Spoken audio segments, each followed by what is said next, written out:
Hello guys, તમારું સ્વાગત છે અમારી ચેનલ લેટ્સ કુક કેરમાં।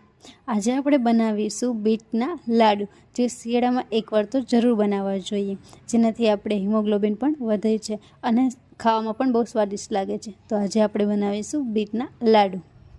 બીટના લાડુની રેસીપી તમને ગમે તો અમારી ચેનલ લેટ્સ કુક કેરને વધુમાં વધુ લાઇક, શેર અને સબસ્ક્રાઈબ જરૂરથી કરજો। તો સૌથી પહેલાં આપણે હિમોગ્લોબિનથી ભરપૂર એવા બીટ લઈશું। અહીં આપણે 2 થી 3 મોટા બીટ લીધેલા છે। તો હવે પહેલાં બીટની છાલ ઉતારી લઈશું અને પછી તેને ખમણતા પહેલાં સરખી રીતે પાણી વડે ધોઈ લઈશું, પછી તેને ખમણી લઈશું। અહીં આપણે ગાજર અને દૂધીના હલવા માટે જે રીતને ખમણીએ છીએ એ રીતે બીટને ખમણી લઈશું। હવે બીટને ખમણી લીધા પછી તેને ધીમા ગેસ પર રાખી અને તેમાં 2 થી 3 ચમચી જેટલું ઘી એડ કરીશું। આ લાડુ બનાવવા માટે માત્ર 2 થી 3 ચમચી જેટલી ઘીની જરૂર પડશે। હવે ઘી સાથે આ બીટને 3 થી 4 મિનિટ માટે શેકવાનું રહેશે। આ લાડુ બનાવવા માટે વધારે સમયની જરૂર લાગતી નથી અને તેને 15 થી 20 દિવસ સુધી ફ્રીજમાં સ્ટોર પણ કરી શકીએ છીએ। જ્યારે આપણને એમ લાગે કે બીટ થોડું શેકાઈ ગયું છે અને તેનો કલર થોડો ચેન્જ થઈ ગયો છે, ત્યારે તેમાં થોડું દૂધ એડ કરી લઈશું। અહીં મેં અડધાથી પોણા કપ જેટલું દૂધ એડ કરેલ છે।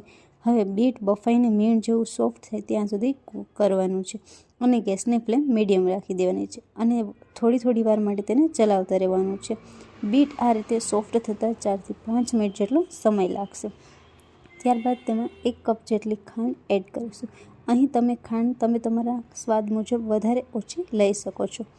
હવે ખાંડ એડ કર્યા પછી તેમાં આપણે કાજુ બદામનો જે ભૂકો તૈયાર કરેલ છે તેને એડ કરીશું। હવે આપણે લાડુનો સ્વાદ વધારવા માટે તેમાં એલાયચીનો થોડો પાવડર એડ કરીશું।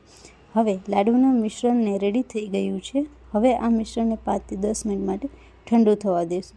જ્યારે મિશ્રણ ઠંડુ થઈ જાય એટલે થોડું મિશ્રણ લઈ અને નાના લાડુ બનાવી લઈશું। લાડુને ગાર્નિશિંગ માટે આપણે ટોપરાનું ઝીણું ખમણ લીધેલું છે અને પમ્પકિનના સીડ અને મગજતરીના બીજથી આપણે તેને ગાર્નિશ કરશું। તો જોતાં જ ખાવાનું મન થઈ જાય તેવા સરસ બીટના લાડુ તૈયાર છે।